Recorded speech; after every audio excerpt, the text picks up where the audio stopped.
This government meeting is brought to you by Eastworks and our local cable subscribers.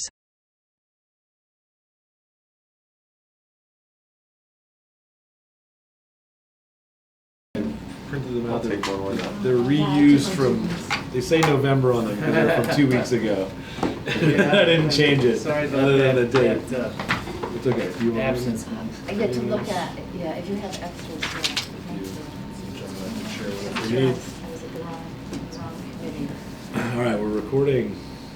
Welcome, everybody. To the Energy Advisory Committee, Easthampton Energy Advisory Committee, Monday, December 5th, 2022. Let's see, yeah, join us. We have a full house tonight. Jamie Paquette, chair, joined by members John Pepe, Mary Goldstein, and Connie Dawson. Yeah. Yes, sorry. And then Cassie Traggart joining us from the Conservation Commission. It's been a little while since we've had an official meeting. I think we've had minutes circulated since the last one, which was in August. So let's go ahead and vote to approve those, or I get a motion to approve. Anyone would like to make a motion? I move we approve them. Second? Second. Second. All right. All in favor of approving the minutes from August 15th? Aye. Opposed? Abstained? Fair enough. All right. Minutes are approved. I think we have to approve more than that meeting, though. I don't think we've approved the minutes. I'll check with the city clerk's office and I see mean, what's okay. outstanding, because they came to me earlier this year and I said, think it's June, we need July, stuff. August. They're- We never voted on. It's possible. Okay. Yeah. Okay. Well, in the event that we need to approve June and July minutes. Yes, let's do that. Should Let's we vote make a on it. motion to approve all outstanding minutes? I move that we approve all outstanding minutes. All right, second? Second. All right, all those in favor? Aye. Aye. Abstain, one abstention.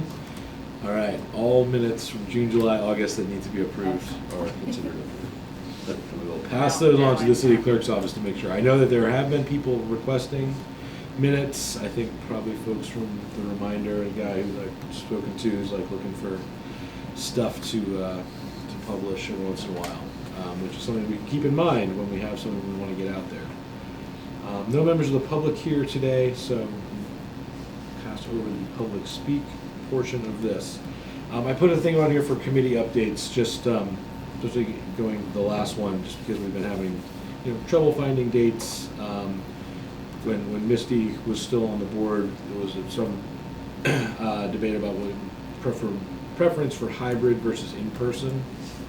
So we're all able to make it here tonight, which is great. But I don't know if people generally, and Maren, you especially, for the most scheduled constraints with evenings and things like that, and other committee commitments as well. Yeah. So if there are specific dates and times that are best for you generally, or? I mean, 6 o'clock is probably the earliest I can do a meeting at this point. I work till 7 o'clock. So, right. But we can try to, step by step. Okay. Try to figure it out. I also, I'm not sure if my appointment goes through the end of this year or it goes past that or not. I think everyone's appointment is through the end of this year. I got a notification that mine would be ending at the end of this year and asking if I wanted to renew. Did everybody else Yes, get I that did. as well? Yeah. You didn't? Okay. You didn't get that, okay. They You overlap may be them. on a different cycle than the rest of us potentially, but maybe check in with Lindsay and see Okay. if that's up. So, yeah, why were you? I was thinking it was probably the ending, so if it's not, I'll check in with them and Okay. circle back on that. Was your intention to continue or to, I mean, not to put you on the spot, you don't have to answer that necessarily, but. I mean, my time is so limited at this point right Right. now. I'm not sure, but Okay. yeah. I mean, I'm willing to continue to be supportive, but Well, what I'm wondering is whether you should become an associate member. I now understand why they're associate members, because then we don't need as many people to have a forum. So if Right. you were an associate member and you couldn't make a meeting, we could be a forum. Quorum. Quorum. Quorum, yeah. Quorum, yes, I And a mean forum. quorum. Forum, I knew that Forum, was quorum, right. yeah. You were giving me a look like, what is she talking about? I mean, just as a suggestion, because we would very much like you to come whenever you can, obviously, or just to give us your input. Right, that would be an option. And then, associate members do have voting power when they show up if there's enough space, if there's not, full slate of voting members. Yep. So that is something we could consider. I mean, we only have so many people right now anyway, but. We do, right, exactly. So, I mean, that was my next thing here, which was, everyone generally, not to skip ahead, but hybrid versus in-person, okay generally with keeping things in person, or I guess we can do a hybrid option if and when somebody's gonna have trouble making it physically, but could be online. Okay. And we'll just sort of do that case by case. Again, I don't want to limit public participation. I think hybrid is good for that. I also think that we're not a committee that generates a lot of public participation, so it's not too much of a hindrance if we stick with an in-person model, generally speaking.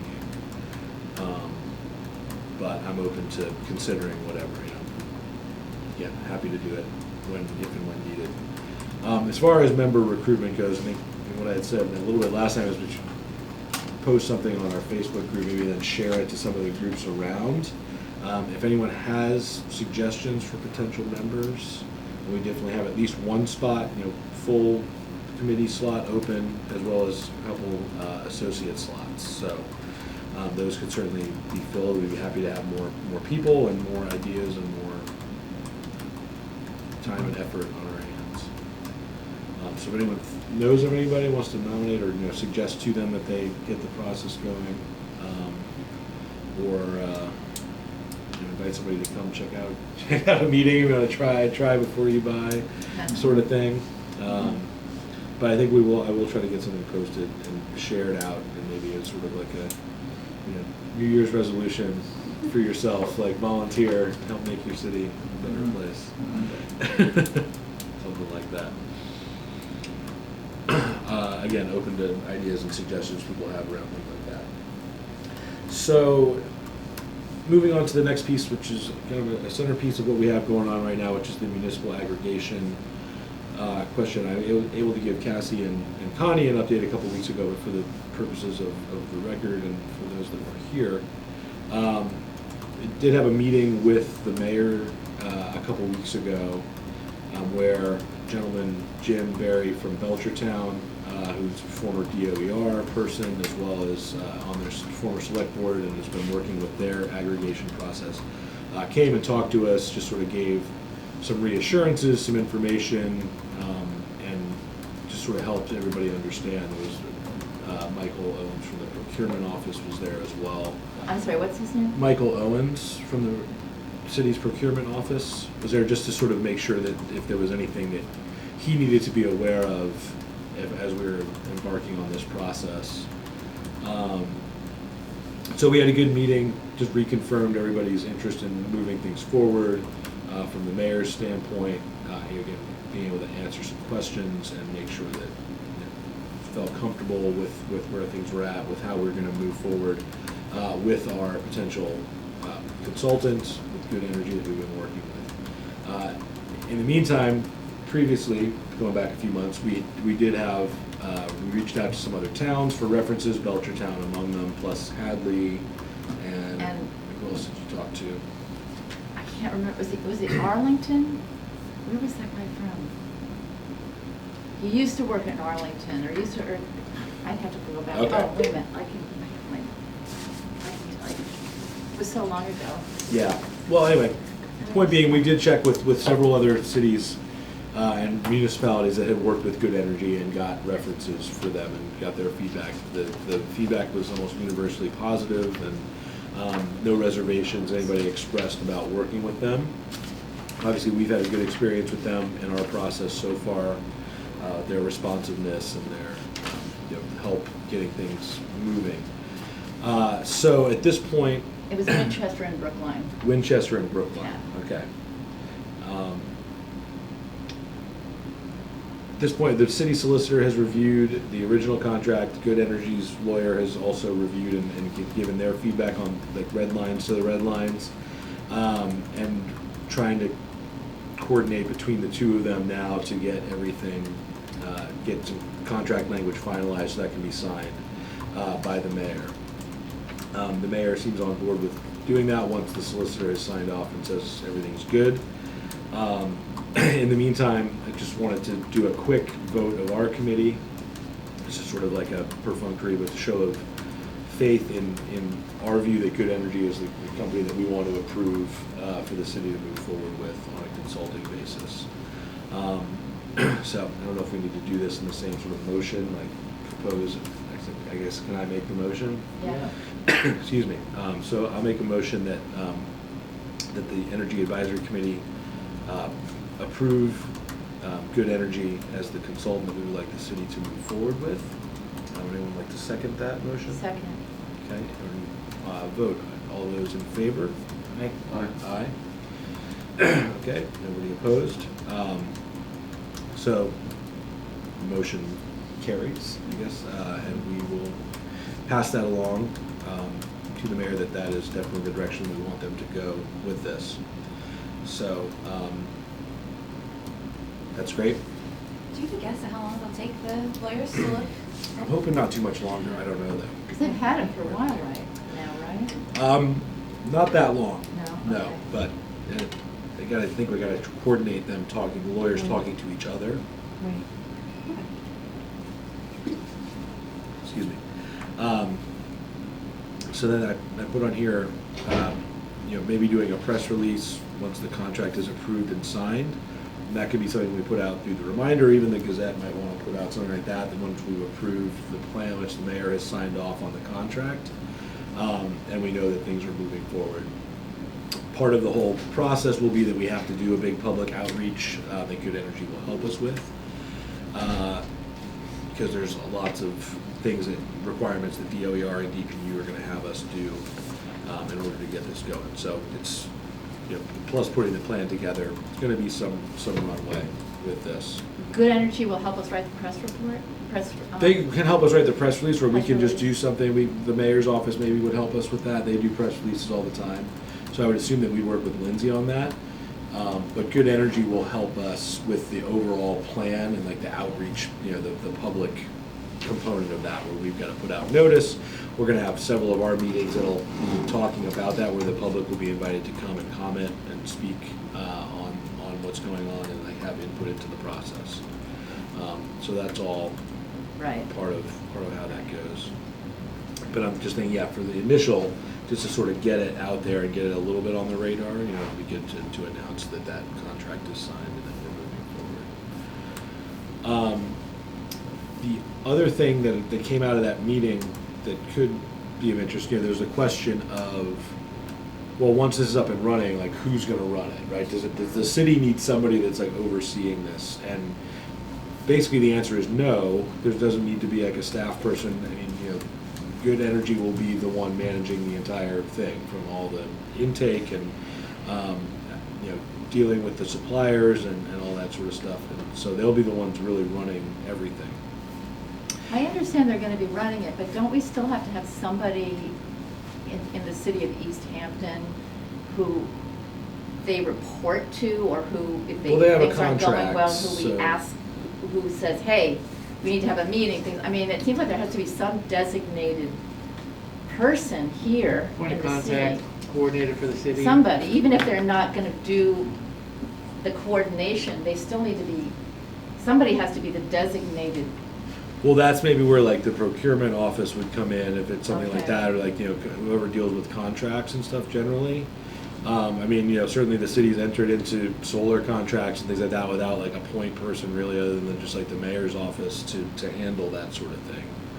Cassie, one more thing for your plate? No, right? Well, this is so, I'm we're curious. recreating some of this conversation, Yeah. but when we met with the mayor, and what Jim from Belchertown helpfully pointed out was that, in addition to, there's the 1/10 of a cent charge that Good Energy puts into this program.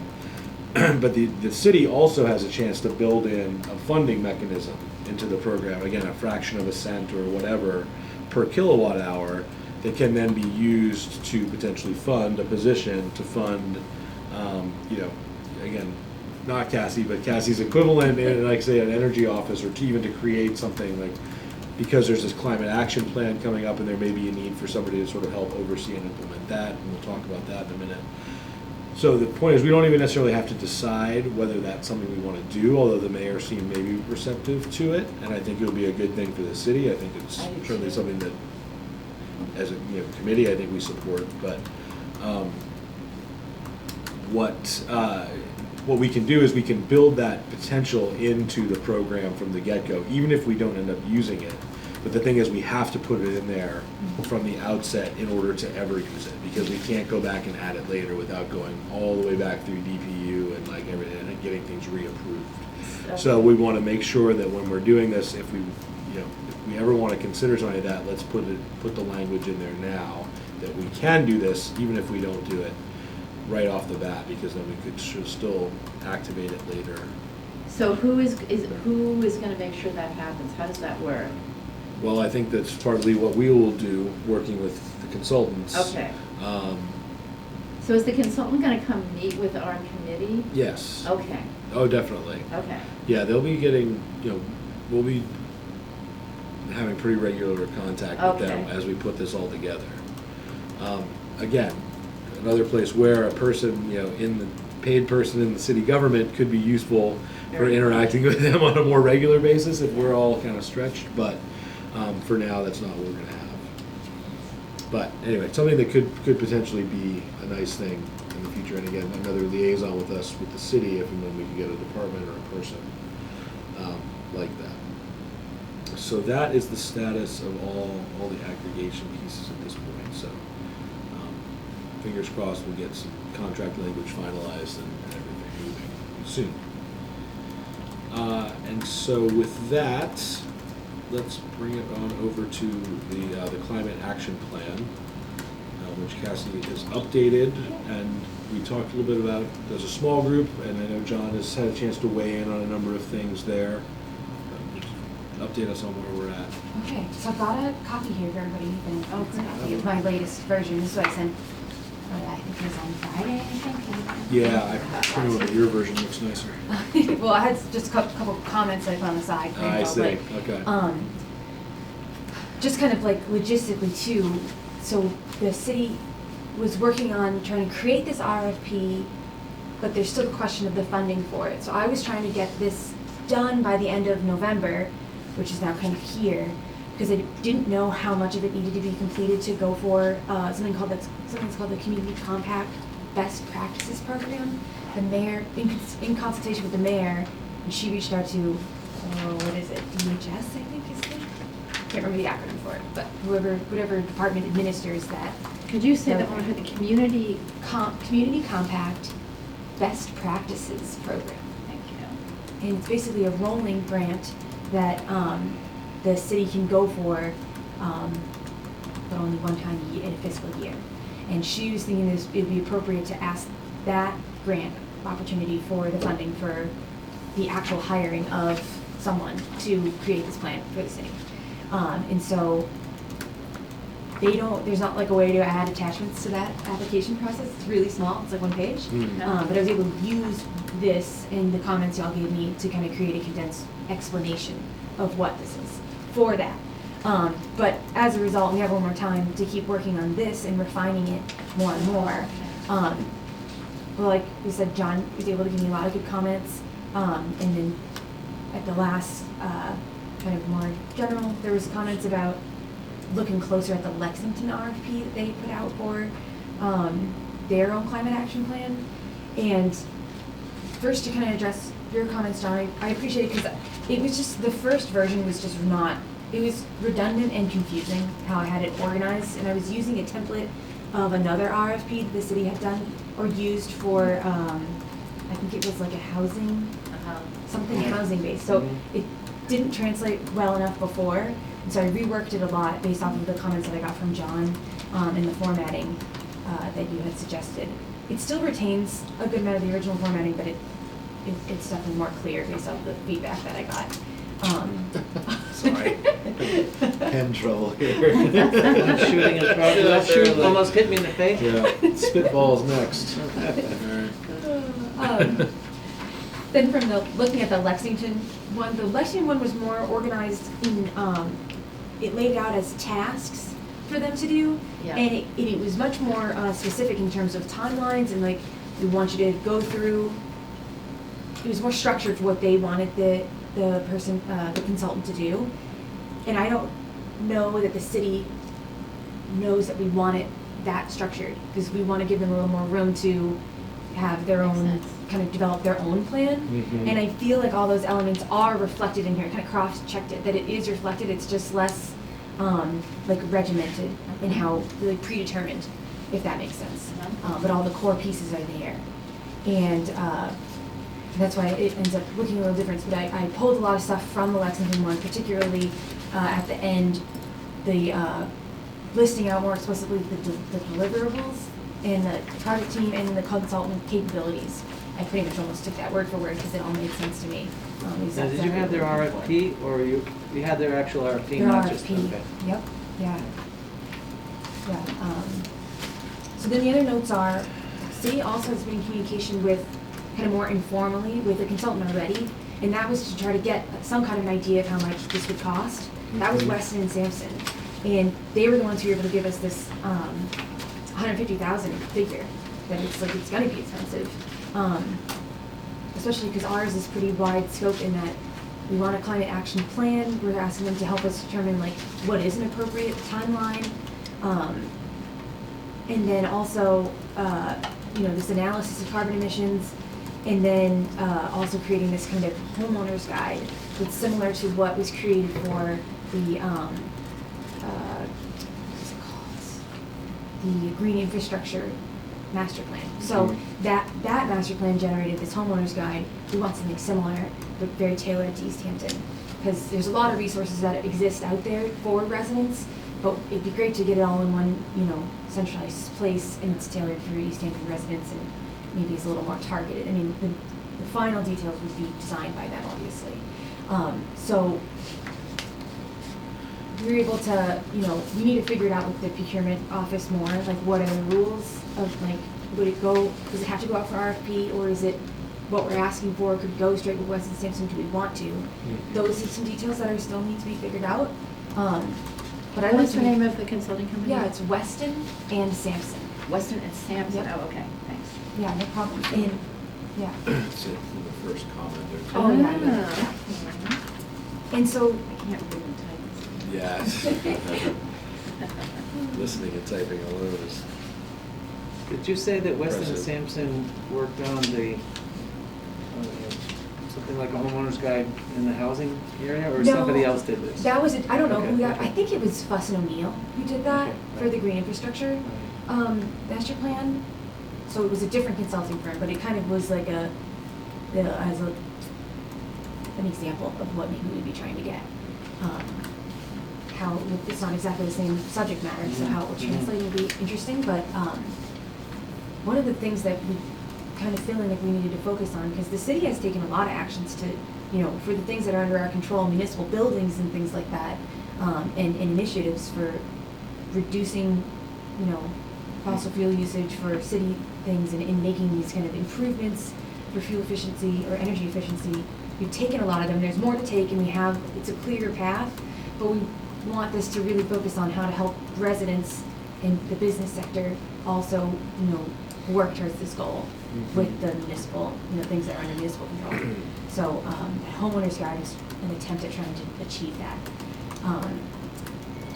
And now I'm thinking, like, curious to see, like, what do you guys think, thoughts on this, just generally, like, are there any, like, red flags for you, like, this is not something that should be included in this plan, or things that are missing, or, anything really, just because once we can get this finalized, that'll be helpful for going forward, but, my plan is to at least take that big things like that could have impact on the description that I put in for that grant application, community compact, so I want to make sure that all matches up and it makes sense to you guys before I submit the application. Do we have any ballpark idea of what our chances are of getting a grant through that program? Are they not in high demand, or is there a big pot of money? Because if we don't get that, then we gotta dig deep Right. elsewhere, right? Right, and I think that, I'm not 100% sure. I've not, made an application for this grant before, but I know the city has, in the past. And, the mayor reached out to, gosh, I want to say it's DHS, and I should know this, but she reached out to that, agency that oversees it, and they gave her guidance of which category to choose, and kind of confirmed that it's appropriate to ask for this kind of thing. Yeah. Which hopefully is a good sign. And what's the deadline again for that? It's rolling every fiscal year. Excellent. Okay. Yes, but we'd want to get, I don't know how long it takes them to tell you whether or not you got it. And you kind of want to get the ball rolling sooner rather than later if you can, because I think it's going to take a long process. I don't know how long it'll take exactly, but if we get funded through that grant, it needs to be done within 2 years. So, but yeah, I mean, the sooner to get started on this, the better, really, just because more and more, I think, money is going to be coming down the pipe from federal government, state government to take on some of the actions that could be identified in here. So I haven't read this. It's okay. I mean, I've read the old one, but not this one. Okay. This looks great. One of the things that I am really concerned about after having talked to some of these other cities that have had something like this is the issue of how to get residents to actually do the things that are recommended. It just seems like that's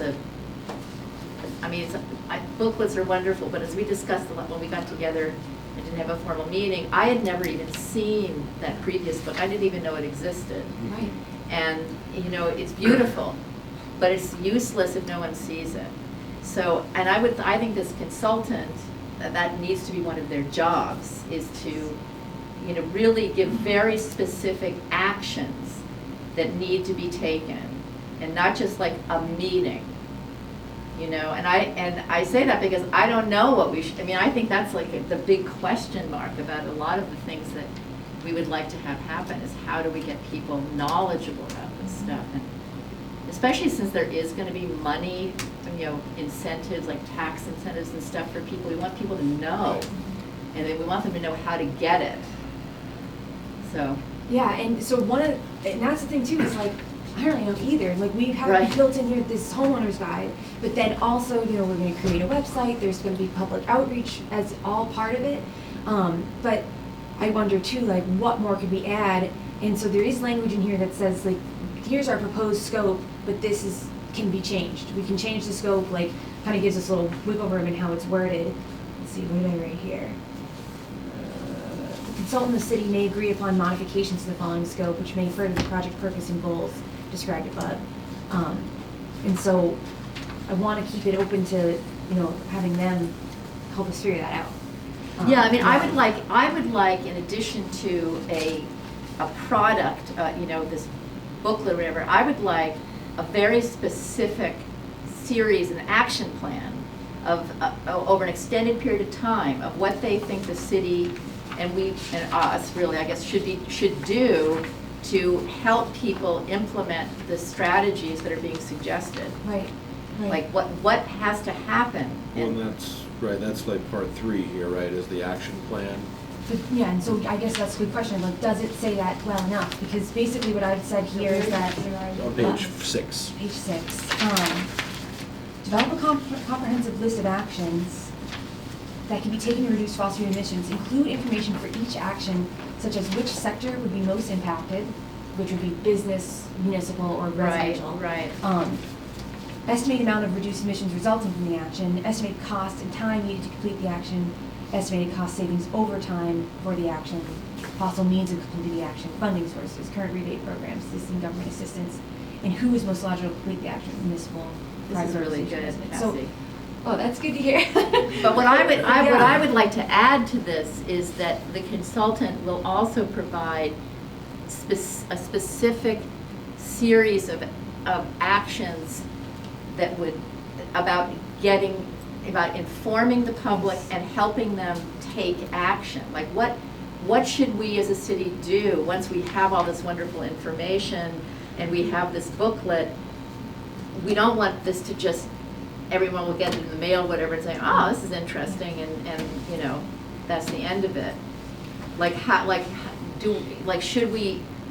Should we have a list of providers for you know, in the different areas that are being recommended. Should we have a special relationship with Energy Source and, you know, I don't know, that's what, I just don't know, but I know that these other cities and towns, that's always the big problem. Right. Is how to get residents, the ones who aren't already really there. Maybe what I could do is add to, you know, part 5, which is about public education, a more general bullet, like a new bullet that just says like, determine additional outreach Oh, I see, I didn't opportunities. see this. Well, That's hold on. okay, but that's mainly focuses on creation of the homeowner's guide. Okay. But I could add a bullet that talks about determining other outreach options, like that they are tasking them with figuring this out. Yes. And more explicitly, and then continued outreach, and like how to make sure that we continue, because there is a bullet on there on how to make sure that we're meeting this goal of becoming a net carbon neutral, you know, city, but maybe more explicitly talking about the public outreach element of that and making sure You know, that's like converting to heat pumps. Well, nobody understands heat pumps, you know? And also, is there money for people to install heat pumps? If so, how do you get it? That's the kind of stuff that. Since this is recording, let's say Mass Save has all that information, and yes, there's lots of information that's out there, right? So we don't. It's out there, but I would like us to help people I just get don't. it, I completely you understand. know? I'm just saying, if in terms of any of our recordings and stuff like that, Yeah. we don't want to make it seem like we don't know some of those answers, right? Oh, Those answers sure. do exist out there, and we do need to figure out how to get those in the hands of people and how best to do that. I would definitely be. I'm concerned about the amount of time that can go into creating a hard copy of something. Yes. Can suck up so much time, Right. and it's not very useful. And it's out of date So- quickly, too. I mean, Yeah. it's static, you know, and it's like, Mass Save changes every 3 years, other programs are Right, changing right. constantly. I mean, there's a lot of ways that we need to be careful about having an expectation of a hard copy of something versus resources, and you mentioned like a website that's more digitally oriented, you know, the social media campaigns and things Yeah. like that to engage community members. I think that to me would be more of a valuable focus than the amount of hours that can go into sort of finalizing a hard copies thing. And printing it for whatever it And is, how printing, many, yeah. Right. 8,000 How households much or would it 6,000 cost? households, and then seeing 2/3 of them go into the trash or recycling immediately. Yeah, I do think it becomes outdated quickly. It's a fast-changing field, both in terms of the grant and rebate, you know, Right. aspect, technologies, utility policies, all that stuff, and should be before right. the ink is dry, it's gonna be outmoded, and we wanna get to everybody, and we know everyone's not gonna go to a webpage, but at least a webpage, if it's advertised with a Should be nice, dynamic. simple brochure, you know, this is where you go for up-to-date information, and here's what you can expect to find there, and you keep the web information up to date. right, and it's linked from the city's webpage, too, right? It's like there's an energy section created there. And people, you know, you say people won't go to a webpage, but there's also a lot of people who are gonna take something that gets delivered in the mail to them and it's No, going you're right right. in the recycling. I think that's true. And the ones who are motivated will go to the website on it. Did Weston and Sampson, when they mentioned 150,000, can I ask you this right? Did they already have a look at the RFP when they said 150,000? An earlier version. Including homeowners guide? Yeah, Okay, yeah. okay. Yes, they did, and I think that those are all really good points. I mean, maybe we could shift the focus. I have in here that they would develop a website and have to keep it running for at least a year. So I wonder if we could maybe say a longer amount of time or play with that idea more. Because, I get what you're saying, it gets outdated fast and everything like that, so. And a couple other points that I'm thinking of here. You know, homeowners are important, but they're, you know, renters are also like, you know, not to be overlooked, and like, you know, there's thousands of them. And they have less control over things, but there are still things that they can do, right? From community solar on down. So I would, you know, orienting something just to homeowners when we do have, you know, a large renting population. So Well, I would be more also like to inclusive. target landlords. Yeah. You know, like what are there incentives for landlords to Right. install solar panels if they don't live in the building, for example? Are there? I have no idea.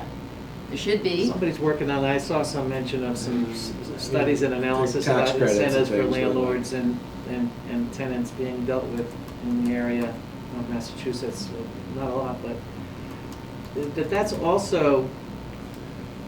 that's also a key strategic thing, an analytical task of the consultant is to say, if you want to get to net zero carbon by 2050, you got to back that out from what our generation, is now, and where those how deep you can go in each of the possible sectors. And one of the obvious ones is going to be the residential sector, where maybe a third of the housing in the city is rental property or something, and there's a dubious incentives structure in that setting, and they gotta. We can't just say how do you go. Let's go talk to renters, but what are we going to say to landlords? What are the tools and incentives that are going to be available to make them make some choices? Yeah, I mean, in varying degrees, a lot of this stuff already exists out there, right? Right. I mean, you don't have to reinvent the wheel as well. So, Yeah. I mean, the hope is that the consultant is going to be connected in and utilizing things that are already happening statewide with a lot of other cities Absolutely, and towns yes, and more. yes. So, Yeah, Mass Save being one, and there's another one I was just looking at again today, which is Rewire America.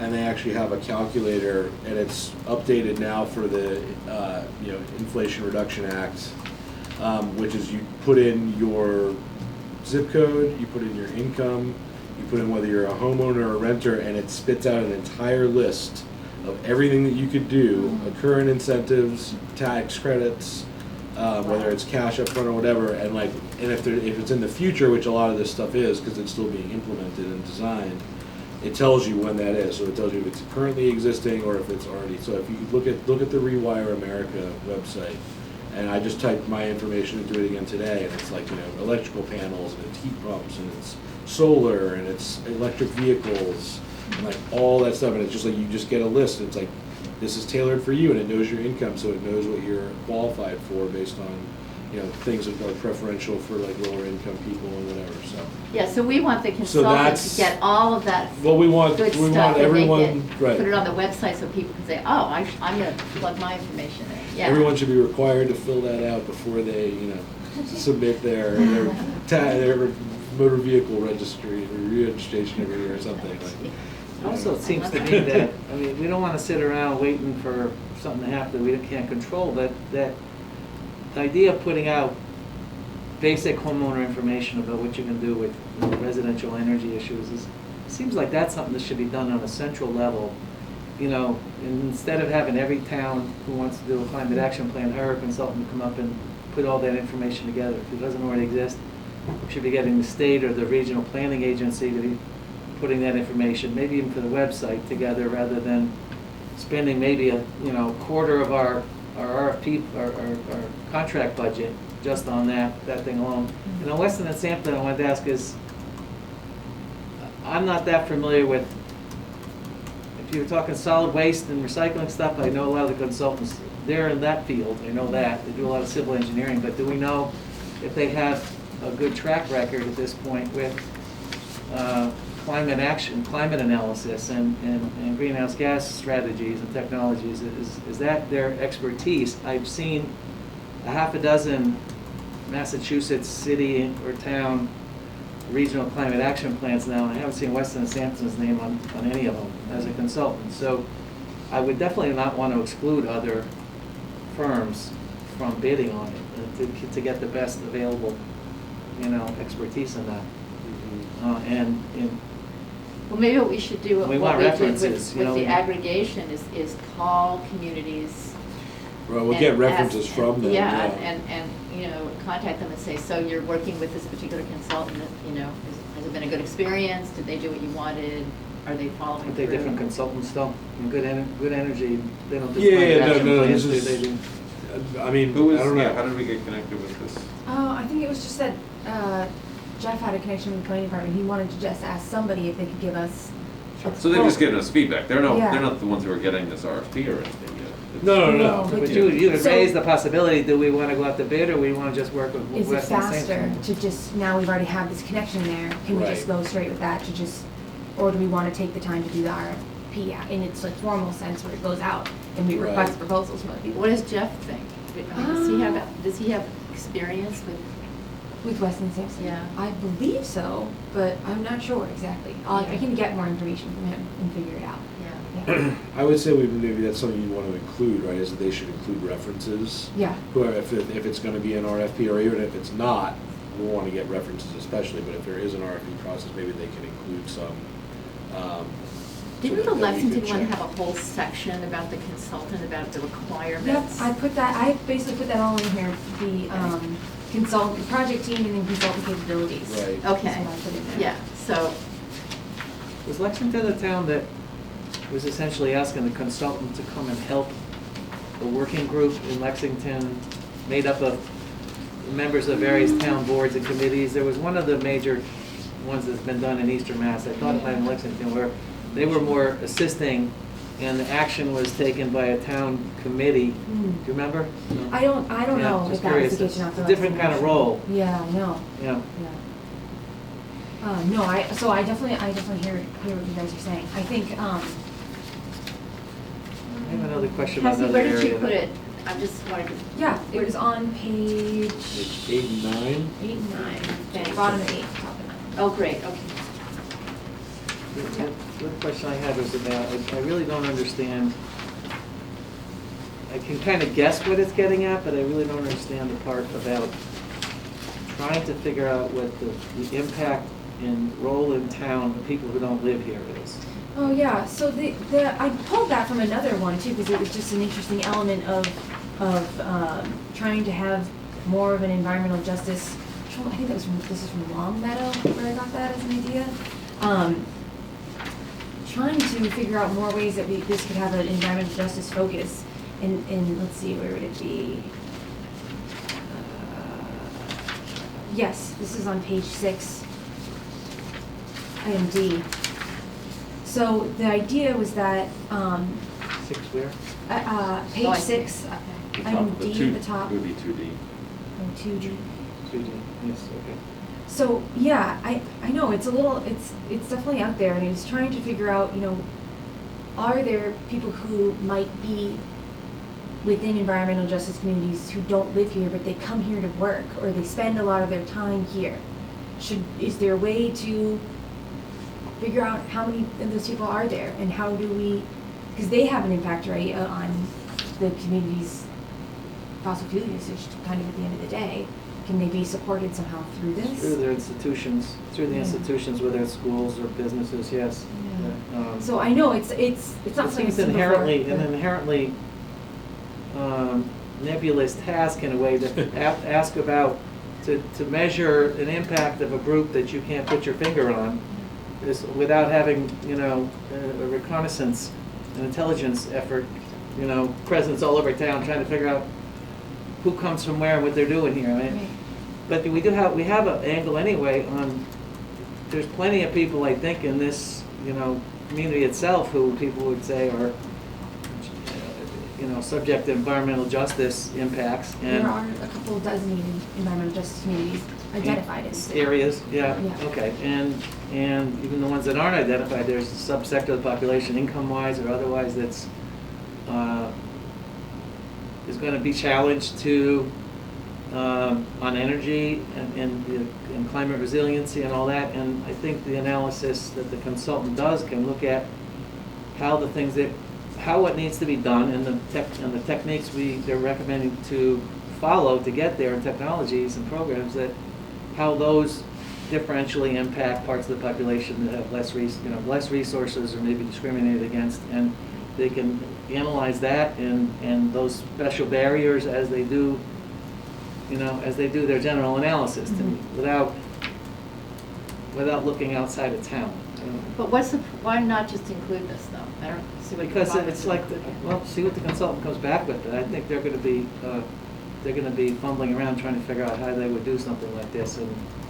But they just inherently, this is the city of Easthampton. We're responsible to the residents of the community and citizens of the community. There are part of that, those groups you're talking about, environmental justice communities here. Pay attention to that. But don't be worried about people who don't live in the city. But if they work here, if they spend a significant amount of time in the city, then they are part of the community and. I mean, how much of a community commuter community are we though? I don't know. We're not, really. We're not I a don't know. destination for a lot of people. I mean, it's not, We not got- saying none, of course, Yeah. but it's not a large piece of this. And I agree with John just sort of saying, if we have to be careful about too much sort of like loose, open-ended things that could become a rabbit hole. And I think that it might be something that say, it might be something to look at, you know, to consider, but to require them to do research in this is a different thing. So, I could see how It doesn't place get you- Long Meadow might really want to look at what, you know, who has access to their community and maybe, you know, question those kind of things about, you They know, must- who can come work here but can't afford to live here kind of thing. I don't think Easthampton has that same kind of issue that Long Meadow has. Oh, that's a good one. I would say the big issue in Easthampton is the fact that it's hard to get here if you don't have a car. You know, it's almost more of a negative. Why aren't there more people coming here? It's because public transportation is so terrible. But that's not something Easthampton itself can fix. But I think it's definitely an environmental justice issue. But, okay. Yeah, you don't want to get it something that's going to take away from the overall goal of what you want to do here, Yeah. which is like a clear, focused plan for the city and for residents. I mean, putting in something that's more optional, you know, Yeah. or potential, you know, based on preliminary review or something like that. If they go to, you know, Pioneer Valley Planning Commission and they have some easy numbers that say, oh yes, there's a 10% population that doesn't live here that comes into this specific community, then that research should be included. But if they look at those basic numbers and say, no, this isn't really impacting this town, then we shouldn't have a consultant going in and trying to do a bunch of research on it. Yeah, that makes sense. It does make sense. What about commuters? We don't really have that many people even driving through Easthampton. It doesn't seem. Oh, yeah, we do. Do we? Just because of 141. Yeah. Yeah, Coming people from go- Holyoke People to pass through, Northampton. but it's, Yeah. yeah. Yeah, But And it's not- 10 Hilltown. coming from Southampton through right. 10. Going to Westfield, they're going to Springfield or whatever. Yeah. Yeah, there's use of it on major roads, but it's still, But I wouldn't call it like a major aspect of what goes on in Easthampton, that's what I'm saying. I mean, there is some pollution No. associated with that, but, But we do have a charter school too, and that brings Oh, that's people from true. all over. Oh, And that's we've true. got the co-op now, which brings people from surrounding communities. Yep. And you know, even people passing through to go to Big Y or whatever, like, that's not in town, but it's on the border. So you know, places like that. So there's definitely Yeah. attractions, and we even besides the charter school, we do have a lot of kids who choice in, right, and from Holyoke, among others. You know, pretty strongly. I mean, you know, I don't know how many the total number is, but it's probably, you know, dozens. If, yeah, 20, 30. Yeah.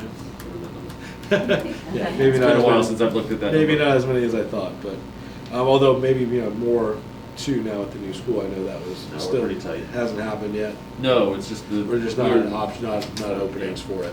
Yeah. One thing I was wondering about is, it's a climate and action and resiliency plan, but it feels like the bulk of the focus is on energy, reducing energy usage, getting off fossil fuels, cutting down on greenhouse gas emissions, and that's fine to me. But if we want to advertise this as a climate action resiliency plan,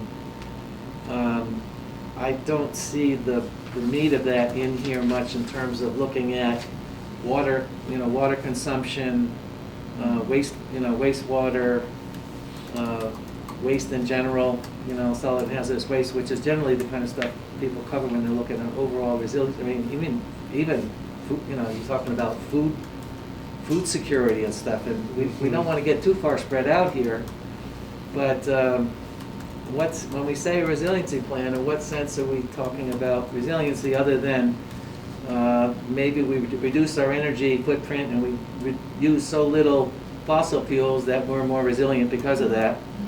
But But we're what not about immune all to the the other- effects of the wider world, right? So, right, we're not immune to that. There's the food issues and weather. Water, We're going to for have sure. see Northampton finally getting that building from Eric Sewer. The Oh, are old church they? there, where they're looking at, they exercised an option to buy that old church right next to Smith College for a resiliency center. Oh, right. But, those are some of the kinds of things that you Yeah. start thinking about when you think about climate resilience is like, can you get people out of the heat and out of the cold and Right, yeah, Among other protect things. food, protect energy Yeah. sources, protect so, water. you know, because that could get you into a $500,000 study if you try to bite off too much. So you don't want to, you got to be realistic, but just maybe we need to clarify what we're thinking when we talk about resilience. I think that's a good point. Okay. I'll be back in 1 second to continue that. People may expect too much from us. Right.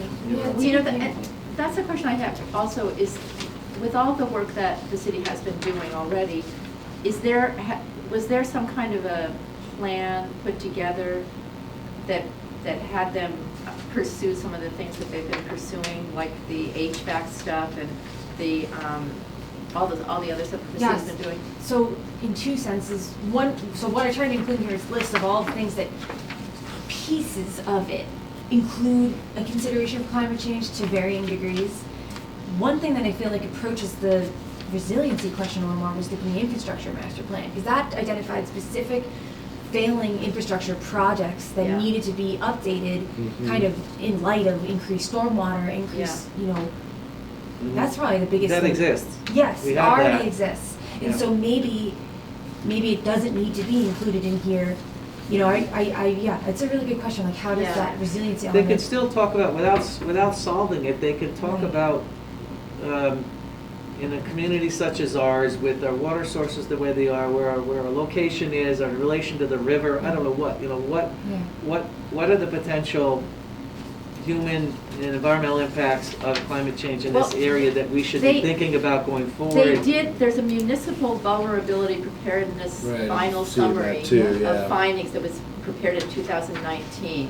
Is that on this list here? Yeah, and halfway also down. there's the Okay. stormwater management plan. I mean, and that's, I Yeah. guess, my question are some of these plans that have been written relatively recently sort of covering the resilience aspect, and maybe we want that to be Components. integrated Yeah. into Yeah, this plan so that it's all one Agreed. thing that someone could go to and get information from. right. There's Just- a natural hazard mitigation plan. Yeah, I think maybe you're right, something that synthesizes all that stuff. I Yeah. mean, some of it's a little bit older and might need to be updated, but, to Marin's point about a lot of this stuff existing already. Yeah. Like really maybe what it kind of is, it's like pulling all this stuff together into one cohesive unit. Coming up with some new findings and new directions as well, but also just like, yeah, let's categorize that, let's collect everything that we've got and have it all moving in the same direction. One possible way to deal with that, sorry, were you ready to? No. One possible way to deal with that is to kind of set the RFP up a little bit in terms of what your bid response you're looking for is sort of like à la carte, I guess is the way I say it. So you could define an option along the green infrastructure and resiliency thing, and ask them to make a proposal along those lines, and also what the particular cost of that task would be, so that if there's a conflict between multiple goals you have coming out of your climate action plan, and you have to give something up, you could carve it out, or include it if you got the money for it. Okay. You asked for feedback. I appreciate this. This is huge, and I really, because I know I can send it along, but it's only through like actually sitting down and talking about it. So I really Yeah. appreciate this, and I feel like I have a clear path of how to rework this. Not saying that there are more comments, I'm ready for more, but. The big ones. To me, those are the big Okay. ones. Yeah, no, I mean, the thing I keep coming back to in my own head now is that, maybe we really should be pushing for like an energy office or energy person Oh, on I staff, know. really, like, Absolutely. yeah. Yeah, and Maybe that should be like a Right. better, maybe, I don't know how we would do it before we could get, funding through the aggregation process, but, Or maybe Yeah. Cassie could write a grant. well, I mean, a grant could get something funded Yeah. for like a year, right, potentially, like, Yeah. to do that, and you fund it for a year, and then, and then the sustaining mechanism will be in place, eventually to make this like a going thing. but to get it started, we need a grant or something like I mean, for this process at least, which will take at least a year, I've lined it up that I would be the staff contact person. Obviously, they'd work with EAC and they'd be working with the planning department generally and the city council and whatever, but Right. the main point person would be me, so this might be, leading into more of that being my role, if that makes sense. I don't know how it works out. Did they back in terms of- off other responsibilities Yeah. for you in order to take this on? Well, there's always the conservation commission, and make sure that is happening and those Right. permits are getting written That's your and things big, like that's that. your. That was the original. That's your big. I mean, I think it should be a separate job, Yeah. which I think you Yeah. should absolutely apply for. But, because I think it would be too much for you to just add on to what you're doing to have it done right. It's Yeah. common in other communities for it to be separate. Yes, yes. Right. No, it That's should the case in definitely be Greenfield. separate, Yeah, I think. yeah. So my plan is to take these comments and start incorporating them, and I'll work with Jeff to get it incorporated in there, and for the application for the community compact though, with all these things, the write-up that I have from this is still, I'm gonna have to rework it after this, but do you guys feel like you would feel comfortable with me going for the grant? Based off Absolutely. of discussion today Yeah. and going forward? Okay. Yeah. Okay.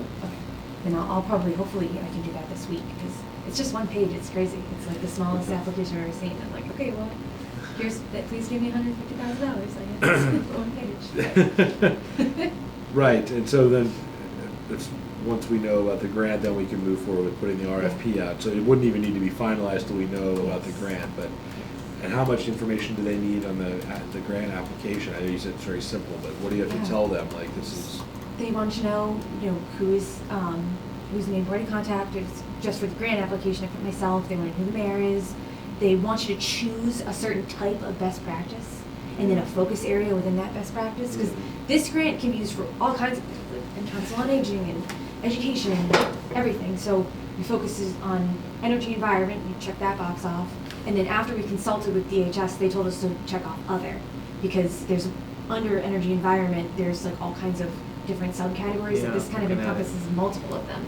I see. So, we chose other, and the only, long form, like open response part of it is asking which best practice did you choose? Why did you choose that? And then what is the assistance that your community needs with achieving this? And so, in my response, I focused in trying to explain, here's why we chose these categories, and here's a little bit of the history of Easthampton, why we're pursuing this. Then an explanation based off of the RFP of what it is we're asking for, and then just summarizing all we need in assistance is the funding, because we're hiring a consultant Yeah. to do it, and then highlighting how they're still going to be working with the city to do it, and how the city needs to hire a consultant to do this because we don't have a designated staff or department board. Do you know what the turnaround is to get a response? No, I wonder. I don't, and I have an acquaintance I'm gonna reach out to in Newton and see. I don't know how consistently is based off of the projects. Maybe for simpler projects, it's really quick, and then for more complicated ones, it takes, Yeah. could be totally varied. Rolling grants should be potentially quicker responses than, cyclical grants, because you have to wait for all of the applications to be reviewed and That's a good point. political process and all that.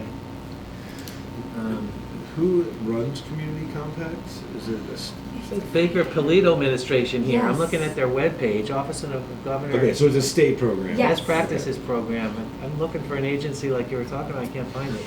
On somewhere down Community below, Compact. it might. Oh, Community Compact / Division of Local Services. Oh, DLS. Yes, that's DLS, DLS. Yep.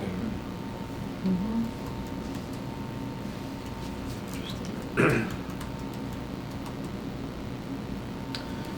However Okay. slow it might be faster than where the rest of our money's coming for to do this. Right. For any other donations to the cause. Other possible, but if this doesn't work, it's like, could we do it through ARPA money? Could it be done through other grants that might surface as a result of new legislation? Yeah. It's not gonna be dead if we don't get this, but it's just a question of how. Yeah. Right. So, Yeah, I would say, let's not discount the possibility of going in the direction of creating a position, right? Not saying, oh, we don't have a position, so we need to hire consultants. Not necessarily for this one, obviously, because we've got, you're far along the process, but like in sort of medium to longer term, like I think that's worth looking at, like what sort of funding, again, if we can know that we'll have a steady source of funding for it, 2 or so years from now. Mm-hmm. Like, let's get it up and running now, somebody that can aggregate all this stuff and take all these things and like really make that a focal point of what they're doing and outreach to the community, which they're gonna have a much easier time doing from a paid staff position than like we can necessarily, or than, somebody who's like trying to just pull all these different disparate things together. Oh, one other thing I should note, just for funding, oftentimes, or a lot of times, communities will use MVP as a grant program to try to fund something like this, like planning grant. You're to fund what this Something like, Okay. like hiring a MVP? consultant.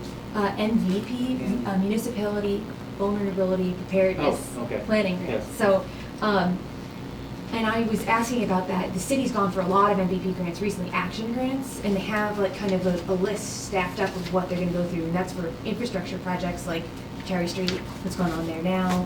I know we just recently got one for Emerald Place. There's like a failing slope. It's out more there. than just planning, and it's also for implementation. Exactly. Yeah. So that just becomes a question of, okay, why are we going with MVP for funding for this? Well, would that potentially conflict with this thing that we've already kind of got it on the tracks and going for all these action grants? It's a question mark. Yeah. That is part of why, if you look into grants that could be good for this, like, oh, why don't you just do MVP? It's, Mm-hmm. if we can find another way, make it better to support both of them. Mhm. So. All right, thanks for taking us through that. Yeah, Oh, thank you. Thank you for Detail. all this work you've Yeah. done. Yeah, no, it's been great to do, so thank you all. All right, move into another section here on the other initiatives. We've talked, school bus electrification, electric vehicle infrastructure. John, do you have any updates on Well, I haven't electric done much since before I went to vehicles? Italy, but I Right. went back over the sort of strategy plan thing I put together, and just to get my memory fresh with it again. I think that we need to see, there's lots of possibilities, there's several different directions to go in.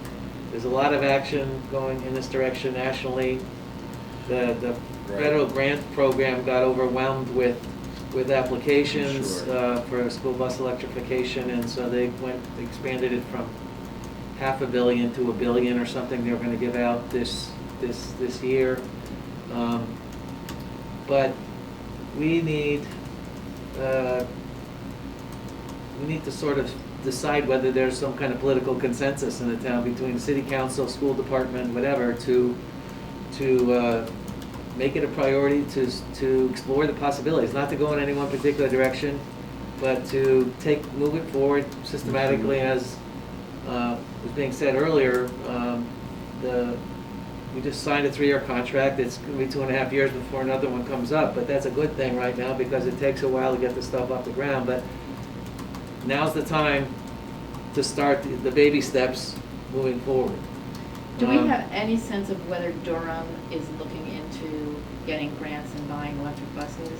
I heard from, I think through Northampton contacts, that part of their organization elsewhere, maybe not our local Durham, has got their hands in this. That's something I'm They confused would have to about be. that company. Is there one company that runs all the places that rent buses all over the country? They've got Is Durham something like a national company? They got There's- something like 3,000 school buses, or But some is it large one, number. is of it them. one company though? I believe it is. Company. I believe it is. It's like, it's branches of Durham, which is part of another company, whatever, yes. But they're not the only one. There's others, we can look to.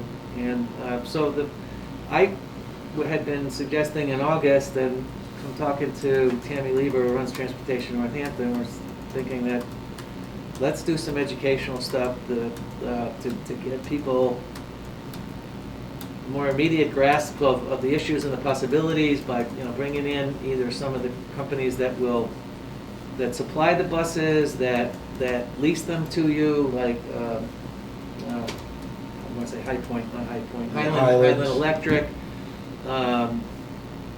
Some of the providers, some other towns who have already started down this path, get them together and with an educational kind of panel to educate different parts of the community who should, or we hope will want to learn about this. And I have some issues with that, which is very simply that we are not going to have the money to buy our own electric buses. We're always going to have to go to a company like Durham and rent buses, from what I know about how these things work. So I feel like our focus should be trying to, get Durham to have one of the places where they buy electric buses be in this area, and try to get together with the other towns that are renting from them and see if we can, give them input as a no, group. that's exactly one of the ideas that's been Yeah, being but I'm not sure it makes a floated lot of sense to put energy into talking about what it would be like for the Easthampton to purchase electric school buses, because I don't think that's realistically what will ever happen. No one's here, pushing because that. they're so expensive. No one's pushing that. That's just Oh, I one- misunderstood you. I One of apologize. several options that are available to look at, and that's probably the first one that'll be struck down, is because of currently financing. The latest thing I heard, though, that's relevant, is that some of the companies there's one company now that will sell you the bus, the whole, the body of it, essentially, and the mechanics of it, at about the same price as a diesel bus currently goes for, and lease you the batteries that go into it. And therefore, you're spreading out your capital costs over a long time. I don't know whether it's a lease to own or, doesn't matter, but they're guaranteeing the battery, and it really cuts down on the whole cost of it. So there's different approaches. And in the meantime, they maintain ownership of the battery, they get to use it for, like, say, arbitrage purposes or whatever, if they're like. Well, if they take it back say- from you, if it doesn't any longer serve properly as a bus battery, it's unreliable, Right. or it's past its useful life, they can use it for storage. They have other ways to take advantage of it. Yeah. Right, I was also saying, like, anybody who's gonna have a battery now, right, the whole part is like, when it's charging or when it's, when it's not being used, it's available to provide energy, right? You can use those batteries as like a bank of energy that can be drawn from and like get paid for, right? So like whoever, I don't know if they would retain the right to do that while That'd they're be leasing it interesting, to whether you. it's us or they who do that. Right. As You get a the large less- enough fleet, you get Yeah. enough energy Yeah. that it makes sense. Yeah. And if they could do that at the same time that they're like leasing it, that may be how that works. And I'm sure there'll be other mechanisms coming up that'll allow for a potential purchase, right, that are like longer term write-offs, or that there's some other way Yeah. to do that. Or there's gonna be more companies that are doing, like what Highland and other places, Yeah. which are buying the fleets themselves and then figuring And out. again, the last thing to address what Connie's saying, the last thing I heard from Northampton is that, well, first of all, that according to the transportation director, Chris Mason said he wasn't aware of any policy by the school committee. But according to Is that a person, Mason? Chris Mason, who's the sustainability energy efficiency guy in Northampton, for Northampton, the transportation director said they were told they're not buying any more buses that aren't electric, and to put a plan together for phasing in electric over the next. But we're not talking about big buses. They're not talking about buying big electric buses. They're talking about what they have to buy, but I'm sure they also want to convince the vendor, Durham, to also supply electric. But anyway, the point was that, I forgot. That they're committed to only buying electric vehicles for the schools. Is that- Right, and, I lost track. Anyway, all right. Darren, I don't know if you have any insight from the school side of things, having operated in that world a little bit more, but. I mean, I think that the key there is going to be about connecting with other communities and sort of seeing if, we can get a group of regional ones that are already using Durham or other ones in the area and saying, let's all work together to coordinate this. I don't know what different school districts are looking in terms of what their 3-year plan is matching with ours, but if there's, if there's a couple of them that are, aligned with ours, and we all want to say, you mentioned something like, if we say, well, 25% of the buses have to be electric, by 3 years from now, there's some ways to start to try to, you'd have to have buy-in from more districts that are going to then require that, for that. So I think the networking piece is the most critical piece right now, otherwise Do you want to try to see if you can figure out, do you know when the contracts are, like when Northampton's contract is up or what their cycle is? Northampton's, oh geez, I'm getting ours mixed up. Northampton's is, it's not on the same cycle as ours, obviously, and I can't remember Yeah. whether they have to have a new one in place next year. I can't remember now, sorry, but yeah, I have it down somewhere. Okay. Um, Well, if theirs yeah, is we should earlier find than out about ours. Hampshire Regional. Hampshire Regional, yeah. You know, you can, if you have a plan and you think it's a good strategy, you could probably get one of the cities to say, well, we'll just do an extension on our contract for a year to get us on the same cycle as the other towns, so we can all, you know, at the same time Right. be bidding. Yeah, that would be a possibility. I mean, there's a possibility that if Northampton is doing this beforehand, like they're already gonna be driving this conversation forward if their cycle is done before ours, so, you know, we could potentially piggyback on whatever they're doing, whatever their requirements are, because the vendors will have already had to deal with those. I think Northampton's was the year before ours, because I remember them saying they only had their two bidders. Okay, and is it, And I'm pretty sure that was there's just a the year three-year cycle as well? Yeah. All right, so they'll be a year ahead of us, so again, more, you know. They I put in don't- an application, by the way, Tammy just threw in an application the other, federal money, just threw a hat in the pot. For Northampton to electric get their, vehicles, to get buses? small, the 35 seat or whatever. Right. Yeah, electric buses, yeah. Yeah, well, again, it's gonna be interesting to see what they do then with their next round, like a year ahead of ours, and like, we could Yeah. be talking with them about what they're thinking now, so we can you know, again, I don't see them being like, oh, we'll just continue our current contract for a year and wait for you guys. I don't feel like that's how they would operate. They were just gonna be doing their thing, but they're gonna be laying the groundwork for us, considering they use the same company. They're getting the same relatively low response rate in terms of vendors. So, you know, them going first maybe again, helps us and gives us the leverage the next time around. Maybe we can get a meeting together between people who used to work one for the other in Northampton, which is Tammy's transportation coordinator over in Mhm. Northampton, and Mick, who I don't even know his last name, who was Tammy's boss in Northampton until he came over and took Dale Doran's position. Okay. Get together with the two of them and talk about the possible ways to reinforce each other's efforts, and are they different paths, or could there be a similar path? And then, and if the school committee's so committed over there, I don't know that their financial situation is a hell of a lot better than Easthampton's. You know, what's their thinking and how they think they're gonna do it, and how, you know, maybe they could talk to the other school committees.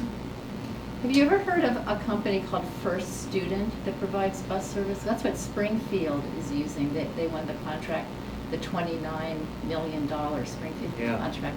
I mean, it'd be, Yeah. there would be some pressure, you know, if we could get Springfield to start demanding electric buses. They have priority too on these grants. Environmental justice communities have priority on the funding for electric buses, because of But they don't buy their buses. I mean, that's what's kind of hard about figuring out how to handle this. They don't have to buy them. Oh, they don't? The contractor who is purchasing them for a contract to provide municipal services can get the credits themselves. Oh, well, that is very interesting. So, I'll keep working on that, but I also Okay. want to be keeping involved with the community action plan stuff and whatever we need to Oh, do for to sure. support that, because that's a big one. It's a really, I mean, I can't think of a bigger thing Right. to look at our whole big picture of where we're heading and what we need to do to get there. That's one of the things, the final thing is just about, what I don't want a climate action plan to look like is just a menu of things you might do. Right. Because everyone does that, and it doesn't tell you, you know, it's the low-hanging fruit usually, and it doesn't tell you how to get to where you actually need to go. You know? Mhm. So- Yeah, that's why it's like, they need Yeah. to tell us a date and then give us a timeline to Yeah. achieve it, so. Okay, well, and along those lines, right, like getting information out or other initiatives, sorts of things, like, you know, we've talked around about a few different things. Yeah, and just getting more and more info out there about, like, you know, solar and community solar options for people. again, that menu of things, right? What are some things that people could do? But what are some of the things that we want to focus on as a committee, like sort of getting, either doing or getting the word out? I mean, I think we've got a strong couple of pieces here. And then again, maybe adding, sort of more of an internal push for some sort of energy, staff / department position within the city. Maybe, I don't know how strongly we'll feel about that. We can continue talking about that, or what the options are going to be. I'd like to take advantage of having Maren here to talk about how we can help people who are interested in solar, but they don't really know anything about it, and they don't know where to go, and they're not sure they can afford it. I mean, I feel like it's hard for some people to really understand how to get started with, and they would like to get solar panels, but do you have any suggestions that we as a group could do something in that area?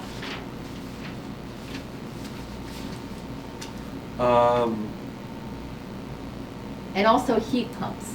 I mean, but both of those things, I mean, I think there are people who go, oh yeah, heat pumps, but they don't know really what they are. They don't understand how they work. They don't think they can afford them, or they don't know what the incentives might be in this. So they just never look into it.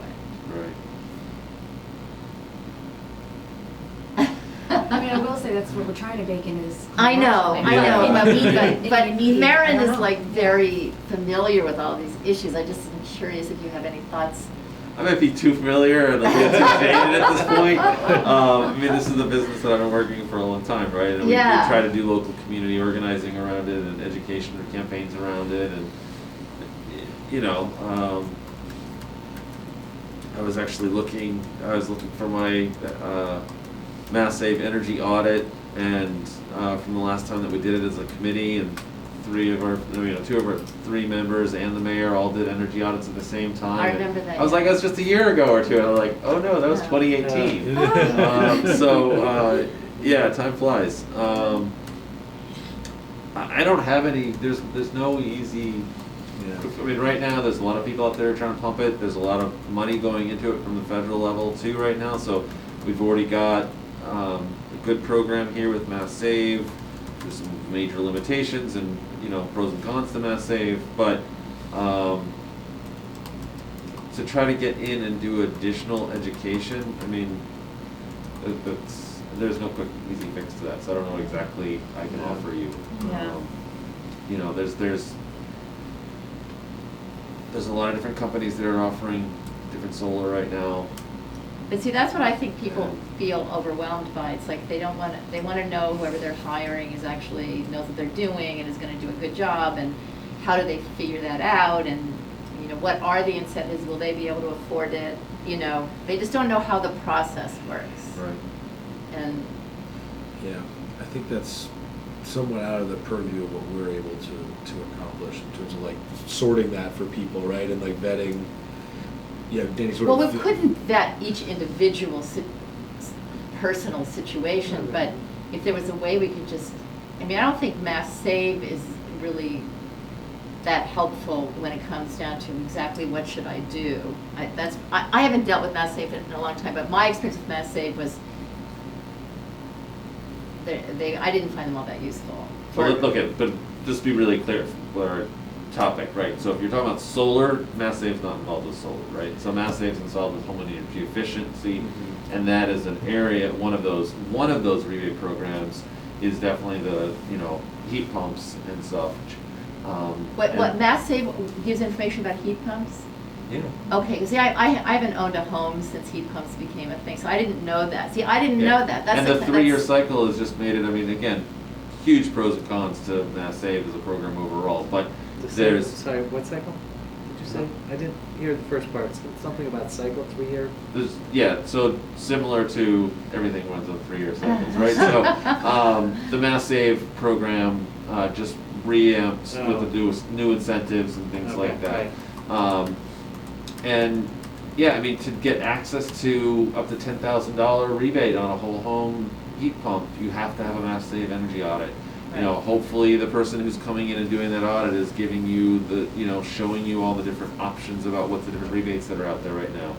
So you does know, Mass Save, like if we invited them to come to some event that was happening in the city, would they send somebody and table and they don't do that? Absolutely not. That's, again, that's the They've Mass got Save their is- own marketing that's, budget. yeah, they're not engaged in local communities in that way, and there is no, I don't know, why do even they- this central, well, there is no even, like, Mass Save is sort of a misnomer term in a certain ways, because it's really just all the utilities Right, involved in I the know. state Yeah. are loosely involved together, and that's part of the pretty big con of the program, is Right. that it's not, it doesn't have its own apparatus that's moving. It's really driven by all of the individual, contractors who get involved with it that are then promoting it. Like Right. CET, so, I mean, who do I see in front of all the hardware stores? I've been accosted, several times, going into hardware stores, Home Depot or Aubuchon's or something or other.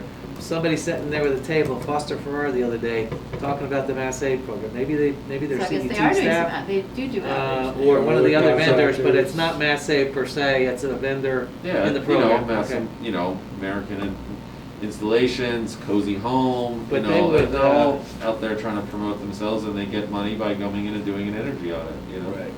Um, So, but they could provide this information. The problem is that, it has to be open to all of them. You don't want to be appearing to favor anybody in particular, Right, I right? And they'll understand have their that. angles. Yeah, I mean, Yeah. again, like to bring it back to what can we as a committee do? Yeah, We have done those promotional events where we Yeah. got a bunch of people to do it and did a video and we posted That must have been things. a and long posted- time ago. Yeah, 2018. okay, so maybe it's through- time, we through should this just do, committee? maybe it's time to do it again, if it was 2018, last time it was done. Possibly, yeah. I mean, we did a bunch of promotions and stuff like that. I don't feel like it was, I don't know. Yeah. I don't think I ever heard of it. Just like that. Yeah, I mean. I was Say that busy in it's a- 2018. Yeah, I mean, you do social media posts, you do videos, we worked with Easthampton Media, we did a Yeah. media video thing, I mean, we did lots of stuff on it. Yeah, And it just, those things have to be recycled and re-engaged and, yeah, um, yeah. The first step should be getting information to people who want information. And there's a fair number of people who want information, and I think it's possible to get it. I don't think, people go and buy a new furnace for themselves. They go and do various big investments that it shouldn't be that hard to go to a Mass Save page or whatever it is to get this kind of information. So Well, I guess- there's that group, and then there's a group that's a whole other can of worms. There's people who really aren't all that interested, and we have to Well, I- somehow convince I mean, that I it's guess important. I'm just thinking about people who say, need a new furnace. And I would like it to be very easy for them to consider switching to a heat pump. well, most people don't think about their furnace until it goes bad and then they're having to buy it, and that's the problem, right? So the Right. only people that you're gonna get, that what you're talking about is the people who are being proactively thinking about switching. Yes. And. Well, but not necessarily switching. I mean, that's what concerns me. I mean, I have personal experience with people who know they're gonna have to replace this thing soon. And they don't, or like, well, maybe they still have oil, and so they're thinking, I gotta do something about this. But they don't immediately say to themselves, I should look into getting heat pumps. That's Right, so that's the. frustrating. And that's the proactive, sort of, very small percentage of people that are out there that are. that Right, are so the right that's people what to I get would like to education figure out a way to get those people, just have it be more common for people to think, maybe I should get heat pumps. Okay, I'm gonna Okay, yeah. we rein need to this in a move little on. bit and say that, well, I think that what we're talking about is, again, it's kind of the climate action plan, and it's Yes. part of what's going in there, and it's maybe, again, not up to us to figure out, like, the marketing, silver bullet that's gonna get everybody's attention and get everybody to do that, and it's really to focus on, like, what we're doing in an advisory capacity to the city is like, yes, let's push on, something like this that can provide that central location that can, again, we've already come up with some ways that, like, let's utilize existing materials and not reinvent the wheel with stuff. Like, Yeah. let's pull all these things together that have already been done, that already exist, and let's make it, as simple and as easy and as central as it can be. And just to highlight, there is a point in here that would have them explicitly asking people, you know, what are your barriers to making these changes? Mhm. But again, I don't know how many people will when we conduct, it's asked them to conduct like outreach to try to figure that out. Right. Can we reach everybody? I don't know, but yeah, it's built in a couple ways to try to help figure that out. Yeah. Yeah. So I think, you know, a multi-pronged thing with, like, you know, aggregation being one thing. You know, a climate action plan that makes, you know, centralized information, allows people to make those choices, whether, you know, because they're in a dire need to replace something or because they're being proactive about it, and can help them with that. And then, and again, maybe like some sort of, you know, again, central city department agency that's, like, again, thinking about this stuff and, like, putting it out there for people. And is really trying to engage people on that level regularly. Could all be, you know, parts of really, like, moving the needle on energy and carbon emissions and everything else. Well, we're talking about, like, the heat pumps for electrification. Is there any update on the Columbia gas We're thing? still waiting. Yeah, Because- still waiting for them to come back with it. I'm not surprised. Okay. Yeah. Because that's the other thing, right? With, like, their concierge service, is sort of like, here, we'll walk you to heat pump solutions, Right. kind of thing. Right. So I'm interested to hear more about what they come up with Me that, too. even though it's a relatively limited overall budget and Right. impact, but. Waiting on the state folks. I think that's right, Who are yeah. sponsoring. Yes. this Maybe is they'll the- produce a booklet. Yeah, right? Okay. Right. Heat pumps and you. Yeah. Okay, so if, you know, I think the electric bus piece and, like, other, you know, vehicle infrastructure, to the extent that we can push for things, and again, there's going to be more grant opportunities. And actually, why don't we talk about the green community grant stuff, because that's another area we'll be able to attack something else soon, potentially. Right. So just as a general update, I submitted the annual report on time. I haven't gotten comments back yet. I don't know when to anticipate how long it would take them to get me comments back. I should look back on what I've experienced thus far, but. December, January. Okay. Depends on how quick. Yeah. Probably still, yeah, within that window then. That will help determine our eligibility for grant applications. Also, we have to finish out the existing grant, which in theory, we're gonna get, the information that I received was that we should be receiving the vehicles this month at some point. And so Okay. that really is the main element to close out the old grant, is actually getting the vehicles. So, it's kind of the main thing that we're waiting on is approval of the annual report and closing out the existing grant. So, Okay. All right, so then early part of next year, we can even start, you know, brainstorming right now. I don't know if you all have been having discussions about what the next proposal or I need to look at look like. if they've released their, like, kind of, like the last time I did, yeah, they kind of had a menu that you could choose from, and I don't know if that will have changed much from the last time I did it, which Right. my guess is it might have. But again, it's, my understanding is the focus is on, like, actual steps to increase, like, a building's energy efficiency or you know, getting an electric vehicle, but not necessarily like a study. Like, I don't think green communities are appropriate for the RFP. Right, I think. right. But No, because they want to see actual gains, right? They want Yeah. measurables. Yeah. exactly. So I guess for the next meeting, I'll see if they've released that yet. Okay. For this new fiscal year. I don't really know what happened with the Council on Aging, because they were looking into buying new vehicles, because apparently the ones they had were just really old. Mhm. But I wonder if it would make sense to try to get a grant to help them get an electric vehicle. Right, yeah, we could go the same route as we moved this time and just get more electric vehicles.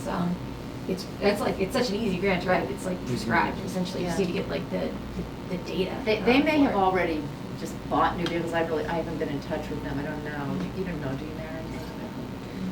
But it's a good question, and that might be the most logical thing to go for next. Maybe they're finished, but there could be other departments that True. want to switch or could switch. I don't know about the fire department, if they want more electric vehicles, or the police was the logical choice because Sure. they turn over their vehicles so frequently. Right. Maybe What they about, want one. does the school system purchase vans, like, for special needs kids who have to be taken away? But we don't own any vehicles at all. Those are two different contracts. Vehicle, you know, for example. The other would be DPW, they have a lot of vehicles that they use. Okay, Right. yeah. My thought would be that would be Yeah. another pool.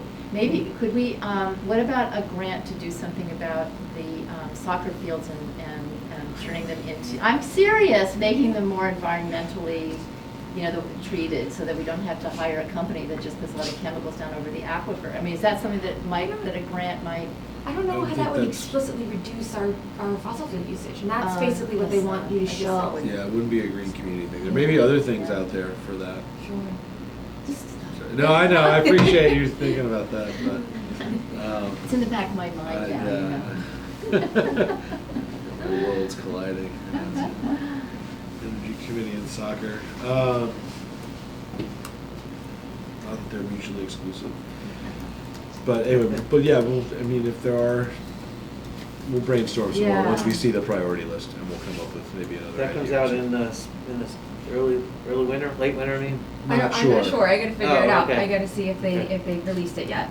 Yeah. All right, so moving on to updates. I don't think we have anything further updates on our solar ordinance, right? I know we were tracking the legal Stalled. case. Everything's stalled. Yeah. And the Honeywell stuff, I've not heard anything more about at this point either, you're aware of. I know that there was an application through the Conservation Commission for a permit to install solar panels at the wastewater treatment plant at Goslin. There's like a small landfill there that they Right. got a permit from the Conservation Commission to proceed to install that. Okay. Which I'm pretty sure that would just power the wastewater treatment plant. I don't know exactly the details of that, but my understanding was that was part of the Honeywell. Yeah, that sounds like, Good. I think it was. That was actually where we were trying to encourage them to go, Yeah, sweet. Yeah, okay, that's good. as opposed to building out a whole structure to help stop snow from falling on vehicles behind the, Oh, the public safety complex. Public safety Right, complex. yeah. so that hasn't moved forward. I have not heard any, they would need to get a permit with the Conservation Commission for that too, I'm pretty sure, so I've not heard anything about it. That's I don't good. know if it's still being That'd be pursued or not. positive, because Yeah. that was the big fight, Yeah. Yeah, I That's- don't I mean, that know, was- yeah. Blood was Like, shed what over was- that one. Lordy. That's when I got involved like right at the tail end, and I was like, what's going on here? I really don't know the whole story, but. No.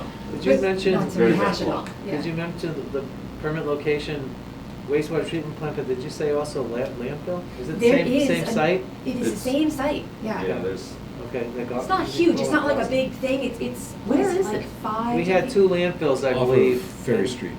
This it's is the other not, it's one. not, well, okay, I don't think using the landfill is a correct Yeah, term. but Yeah, it's maybe like, not. there's a couple of those roads There in is- Oh, Ferry there's across the bike impact. path. Okay. Yeah. That was That's where there the wastewater Okay. from treatment being a plant is over wastewater there. Okay. Yeah. facility. I know that. It's not a That's where the- landfill like Yeah. Pollard Street. Right. Right. So, And then but back in it's I don't there. know the term, there was like a different term that was Back used, in it's there, there's similarly some capped old- though. Yeah. Which The is city way- owns a way lot the of good, land you back can't really do there. anything else on it. And You then can it have goes the up same and it way. butts the Yeah. river. There's like an old water tower back there. Oh, I know the water tower. Yeah, then Okay. further down from there, there's like the, if you Oh. go back, I mean, is the landfill just like one of, I mean, I've been back in there and walked around some of those trails and like, it's like definitely something that could be a landfill. but I It's don't like know a if hill that's like this Yeah, high. It's yeah. not like a, and then it's very flat and over a small area. And like he was just saying, it's not like a traditional landfill. It was like a, something that had to, brownfield that had to do with the wastewater treatment plant functionings, but Mm. it similarly is capped like a lot of landfills. What is it? It is a brown field, did you say? Yeah. That's Yeah, right. yeah. The only thing that's, yeah, landfills. Yeah. So, that's interesting. Well, that's great, that'd be good news.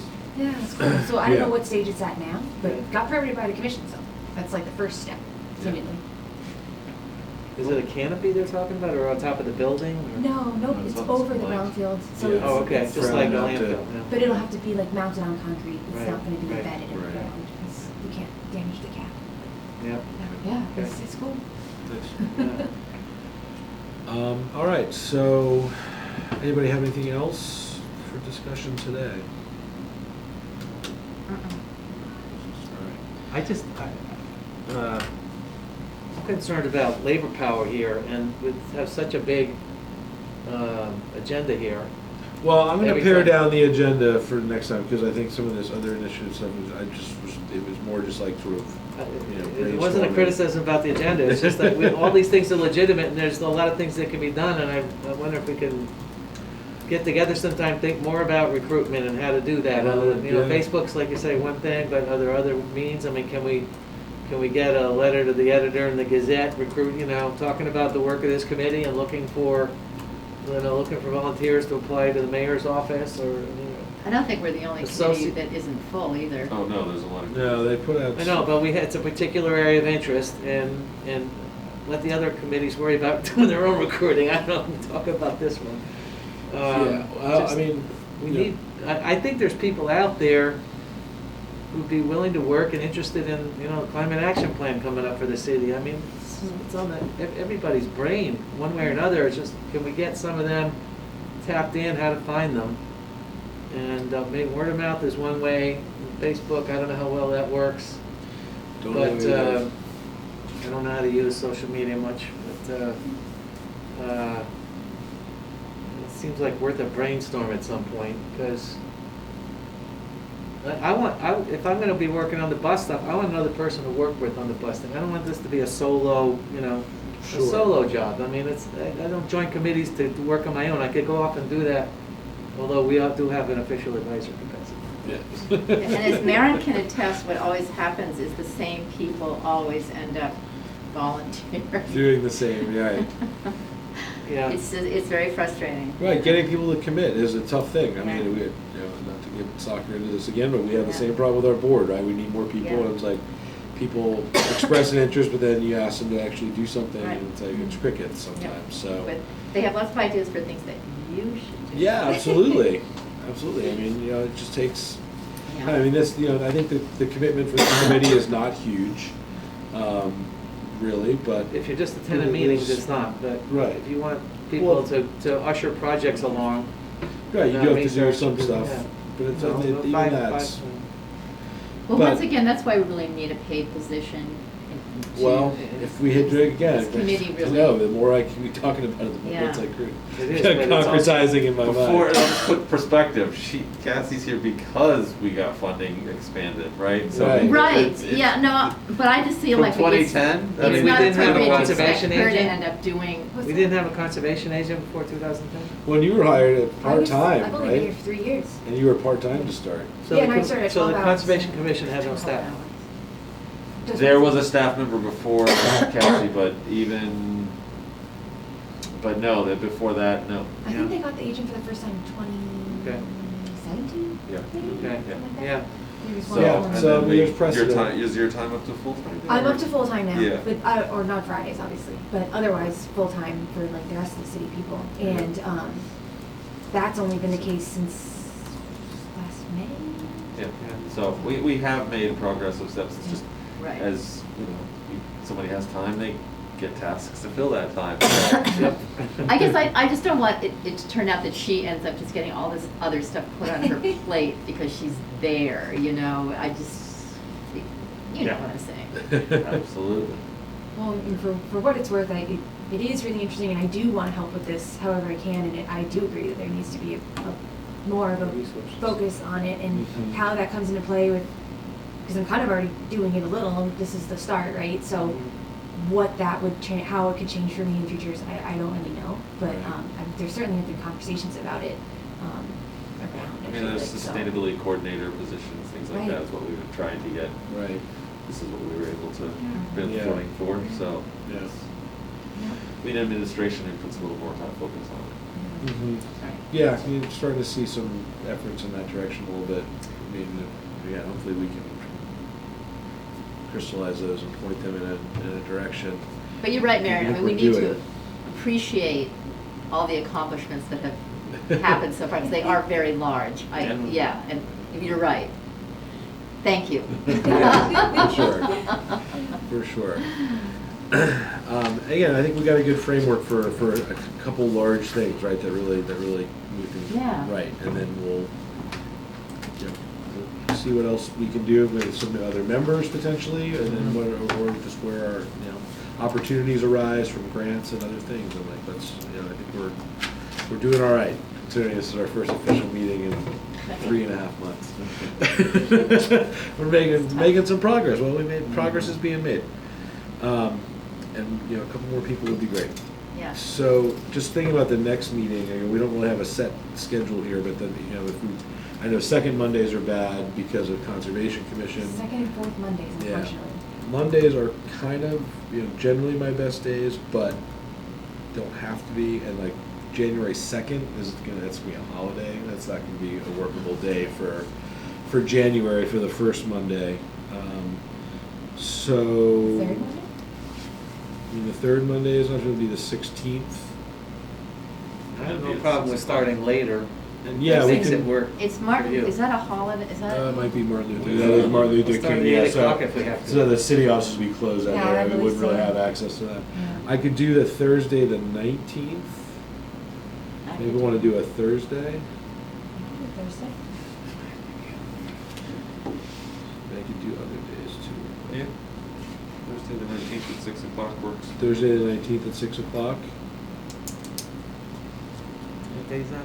Thursday. Thursday, Sorry, you just said it. Thursday, You said it. January Thursday, 19th. At 6. All right, tentatively scheduled for there, and then we can circulate via email and make sure everyone's workable. But that gives us. Did you say 6 though?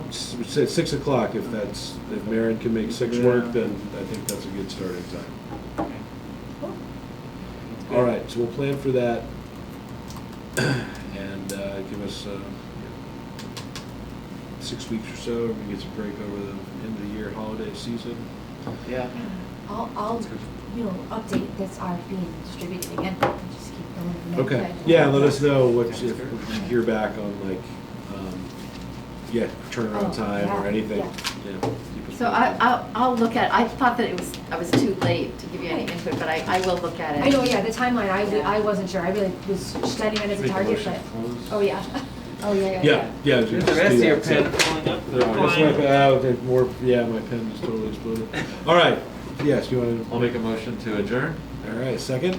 Second, All right, motion is placed and seconded, all in favor? Aye. aye. Aye, meeting is adjourned. Thank you all for your time. Thanks. This government meeting is brought to you by Eastworks and our local cable subscribers.